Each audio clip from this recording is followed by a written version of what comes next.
ବନ୍ଧୁଗଣ ଆସନ୍ତୁ ଆଜି ଆମେ ମେଷ ଲଗ୍ନ ବିଷୟରେ ଆଲୋଚନା କରିବା। ଜାତକ ଦେଖନ୍ତୁ, ଜାତକରେ ଏଇ ସଭା ଉପର ଘରଟି ହେଉଛି ମେଷ ଘର। ମେଷ, ବୃଷ, ମିଥୁନ ଏଇପରି ସବୁ ଘର। ଏଇ ପ୍ରଥମ ଘର ଯଦି ଲ ଲେଖା ହେଇଥିବ ବା ଏକ ଲେଖା ହେଇଥିବ, ଆପଣ ଜାଣିବେ ଆପଣଙ୍କର 1 ନମ୍ବର ଘର ହେଉଛି ଏଇ ମେଷ ଘର। ଯଦି ଏକ ଲେଖା ହେଇଥିବ, ଲ ଲେଖା ହେଇଥିବ, ଲ ମାନେ ଲଗ୍ନ, ତାହେଲେ ଜାଣିବେ ଆପଣଙ୍କର ମେଷ ଲଗ୍ନ। ଲଗ୍ନ ସାଧାରଣତଃ ମନ, ଉଦରର ମନ ଏବଂ ପେଟ ଏ ଦୁଇଟାର ପ୍ରତିନିଧିତ୍ୱ କରେ। ଏ ପ୍ରଥମ ଘର।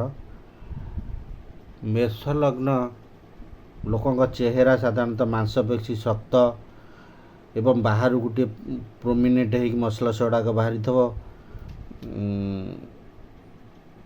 ଏବଂ ଆଭରେଜ ଓଜନ ଏବଂ ରକ୍ତିମ ଚେହେରା, ଶୀଘ୍ର ଶୀଘ୍ର ଚାଲିବା, ତାଙ୍କ ଚାଲିଟା ଗୋଟେ ଅଲଗା ପ୍ରକାର। ଆଗକୁ ଗୋଟେ ସାମାନ୍ୟ କାହାର ମୁଣ୍ଡ ନଇଥାଏ, ମୁହଁରେ କି କାନ୍ଧରେ ଟିକେ ଦାଗ ଥାଏ, ଡେଙ୍ଗା କାନ୍ଧ ଥାଏ, ଚଉଡ଼ା କାନ୍ଧ ଥାଏ। ଏମାନଙ୍କର ହେଉଛି ବହୁତ ପ୍ରତିଯୋଗୀ। ଏମାନେ କମ୍ପିଟିସନ୍ କରିବାକୁ ଭଲ ପାଆନ୍ତି, କମ୍ପିଟିସନ୍ରେ ବି ସଫଳତା ପାଇଥାନ୍ତି। ଏମାନେ ହେଉଛନ୍ତି ଖେଳାଳି ବା ଖେଳ ସମ୍ବନ୍ଧୀୟ ଜିନିଷରେ ଉନ୍ନତି କରିଥାନ୍ତି। ମେଷ ଲଗ୍ନ ଲୋକ ସ୍ୱାଧୀନଚେତା, ସେମାନେ ଉପରେ ବାହାଦୁରିଆ ଥାନ୍ତି, ବହୁତ ବଡ଼ ବଡ଼ କଥା କହନ୍ତି, କିନ୍ତୁ ଭିତରେ ଡରିଆ ଥାନ୍ତି, ଧର୍ମଭୀରୁ ମଧ୍ୟ ଥାନ୍ତି। ପରିବାରରେ ଅନ୍ୟମାନଙ୍କ ଠାରୁ ଟିକେ ସେ ଅଲଗା ଥାନ୍ତି। ପରିବାରର ସବୁ ସୁଖ ଦୁଃଖରେ ସେମାନେ ଆଗେଇ ବାହାରନ୍ତି, ସମସ୍ତେ ତାଙ୍କ ଉପରେ ଡିପେଣ୍ଡାନ୍ସ ହେଇଥାନ୍ତି। ହସକୁରା ଥାନ୍ତି, ସାଧୁ ଥାନ୍ତି, ଆଉ ଲୋକଙ୍କର ସେବା କରିବାକୁ ଭଲ ପାଆନ୍ତି, ଲୋକଙ୍କୁ ସାହାଯ୍ୟ କରନ୍ତି। ପରିବାରର ବୋଝ ବା ପରିବାରର ସମସ୍ୟାର ବୋଝ ସେମାନେ ବହନ କରିଥାନ୍ତି। ଦୃଢ଼ ମାନସିକତା ଥାଏ, ସେମାନେ ସାହସ ଥାନ୍ତି ଏବଂ ବହୁତ ଚାଲାକ ଥାନ୍ତି। ସାଂସାରିକ ଇଏରେ ସେମାନେ ଚାଲାକ ଥାନ୍ତି, ଅନ୍ୟ ଇଏରେ କମ୍ ଚାଲାକ ଥିଲେ ବି ସାଂସାରିକ ଜିନିଷରେ ବହୁତ ଚାଲାକ ଥାନ୍ତି। ସେମାନଙ୍କର ଦୃଢ଼ ଇଚ୍ଛା ଶକ୍ତି ଥାଏ, ଦୃଢ଼ ସାଂସାରିକ ବନ୍ଧନ ଥାଏ, ବହୁତ ବଡ଼ ଉଦ୍ୟମୀ, ବଡ଼ ଉଦ୍ୟୋଗୀ ହେଇପାରନ୍ତି। ସେମାନେ ଉତ୍ସାହୀ, ସାହସୀ, କର୍ମବୀର, ଶୀଘ୍ର କାର୍ଯ୍ୟ କରନ୍ତି, ଦୃଢ଼ ଅନୁଭବ ଥାଏ, ବହୁତ ଆକ୍ଟିଭ୍ ଥାନ୍ତି, ଉଚ୍ଚ ଆଶା ଥାଏ, ରାଗି ଥାନ୍ତି, ଆଗ୍ରେସିଭ୍ ଥାନ୍ତି। ସେମାନେ ସିଧା କଥା କହନ୍ତି, ଖୋଲା କଥାବାର୍ତ୍ତା କହନ୍ତି, ସରଳ ଥାନ୍ତି, ଯୁକ୍ତାତ୍ମକ ଚିନ୍ତାଧାରା ଥାଏ, ବନ୍ଧୁତ୍ୱପୂର୍ଣ୍ଣ ବ୍ୟବହାର ସମସ୍ତଙ୍କୁ କରନ୍ତି, ନେତୃତ୍ୱ ନେବାର କଳା ଥାଏ। ସେମାନେ ନ୍ୟାଚୁରାଲ୍ ଲିଡ଼ର ଥାନ୍ତି, ଶାସକ ଥାନ୍ତି, ଭଲ ଉପଦେଶକାରୀ ହୁଅନ୍ତି, ଭ୍ରମଣ ପ୍ରିୟ ଥାନ୍ତି, ପରିବର୍ତ୍ତନଶୀଳ ଥାନ୍ତି, ଶୀଘ୍ର ପଦକ୍ଷେପ ନେଇଥାନ୍ତି। ପ୍ରାରମ୍ଭିକ ଜୀବନରେ ସଂଘର୍ଷ ଥାଏ, ଭବିଷ୍ୟତରେ ଭଲ ଭାଗ୍ୟବାନ ହେଇଥାନ୍ତି। ନିଜ ଜାଗା ପରିବର୍ତ୍ତନ କରନ୍ତି କିମ୍ବା ଅନ୍ୟ ଜାଗାରେ ଘର କରି ରହିପାରନ୍ତି। ଭଲ ସ୍ୱାସ୍ଥ୍ୟ ଯୁବାବସ୍ଥାରେ ଥାଏ। ସେମାନଙ୍କର ବିବାହ ଶୀଘ୍ର ବିବାହ ହୁଏ, ସୁଖୀ ଦାମ୍ପତ୍ୟ ଜୀବନ ହୁଏ, ବାଧାମୁକ୍ତ ବୈବାହିକ ଜୀବନ ହୁଏ। ଭଲ ପ୍ରେମୀ ଥାନ୍ତି, ସୁନ୍ଦର ସ୍ୱାମୀ କି ସ୍ତ୍ରୀ ପାଇଥାନ୍ତି, ଭଲ ସାଙ୍ଗ ଥାନ୍ତି, ବଡ଼ ପରିବାର ପାଇଥାନ୍ତି ଏବଂ ବିବାହ ବହିର୍ଭୂତ ସମ୍ପର୍କ ହେବାର ସମ୍ଭାବନା ଥାଏ। ପ୍ରେମରେ ବହୁତ ଆତୁରିଆ ଥାନ୍ତି, ତରତର ଥାନ୍ତି। ମହିଳାମାନେ ଗୋଲମୋହ, ସୁନ୍ଦରୀ, ସ୍ୱାମୀ ପ୍ରେମୀ, ଗପୁଡ଼ି, ରାଗିଲେ ଅବଧ କଥା କହିପାରନ୍ତି, ସେବାକାରୀ, ପରୋପକାରୀ, ଦୟାଳୁ, ପିଲାପ୍ରେମୀ, ଭଲ ରୋଷେଇ କରିପାରନ୍ତି।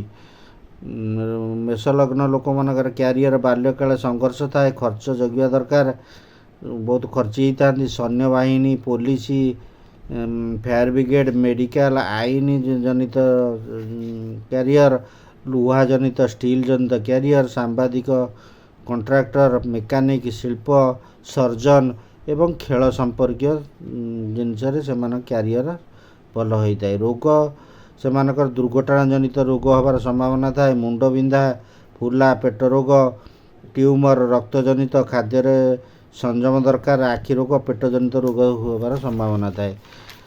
ଦେଖନ୍ତୁ ଏଠି ଏ ଲଗ୍ନ ଘର ଖାଲି ଅଛି। ଯଦି ଏଇ ଘରେ ଲଗ୍ନ ଏକରେ ଆପଣଙ୍କର ଚନ୍ଦ୍ର ଥାଏ, ଯଦି ଲଗ୍ନ ମେଷ ଲଗ୍ନରେ ଚନ୍ଦ୍ର ଥାଏ, ତାହେଲେ ଭାଗ୍ୟବାନ, ଧନୀ, ସମ୍ମାନସ୍ପଦ ସ୍ଥାନ ଏବଂ ସନ୍ତାନଙ୍କ ଦ୍ୱାରା ଲାଭ।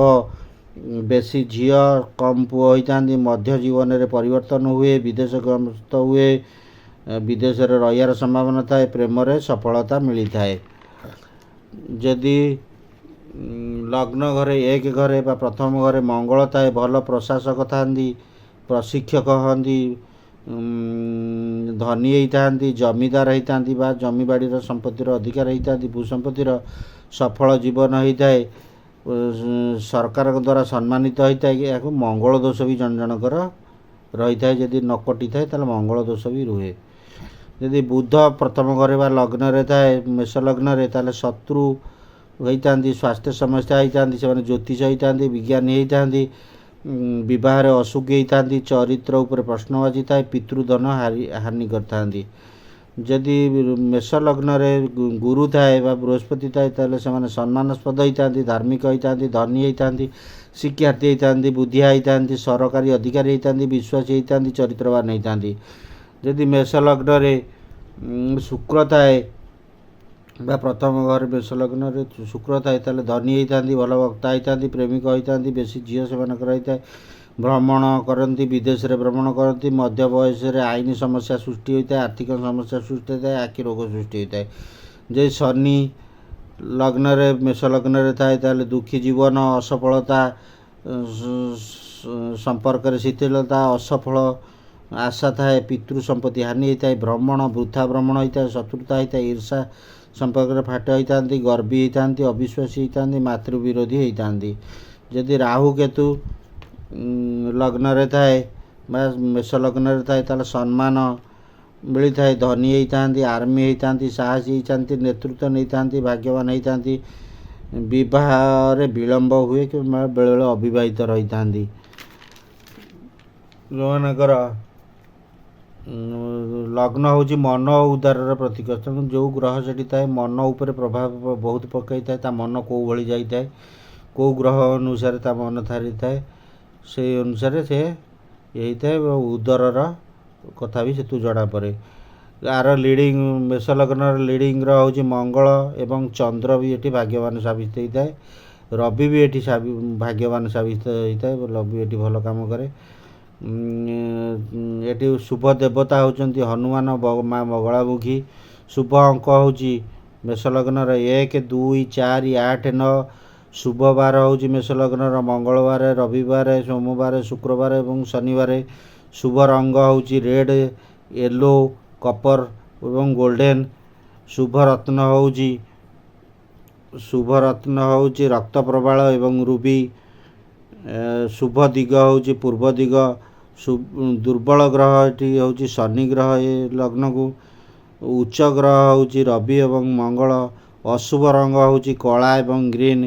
ଯଦି ଅସୁବିଧାରେ ପଡ଼ିଛନ୍ତି କି କୌଣସି ରୋଗ ବୈରାଗ ହେଲେ ହନୁମାନ ଚାଳିଶା ଏବଂ ବଗଳାମୁଖୀ ମନ୍ତ୍ର ଶତ୍ରୁ ଲାଗିଲେ ମଙ୍ଗଳ ଏବଂ ଶନିବାର ପଢ଼ିବାକୁ ପଡ଼ିବ। ବନ୍ଧୁଗଣ, ଯେଉଁମାନଙ୍କୁ ଚ୍ୟାନେଲ୍ ସବସ୍କ୍ରାଇବ୍ କରିନାହାନ୍ତି ଚ୍ୟାନେଲ୍କୁ ସବସ୍କ୍ରାଇବ୍ କରନ୍ତୁ, ଲାଇକ୍ କରନ୍ତୁ, ସେୟାର କରନ୍ତୁ। ଧନ୍ୟବାଦ।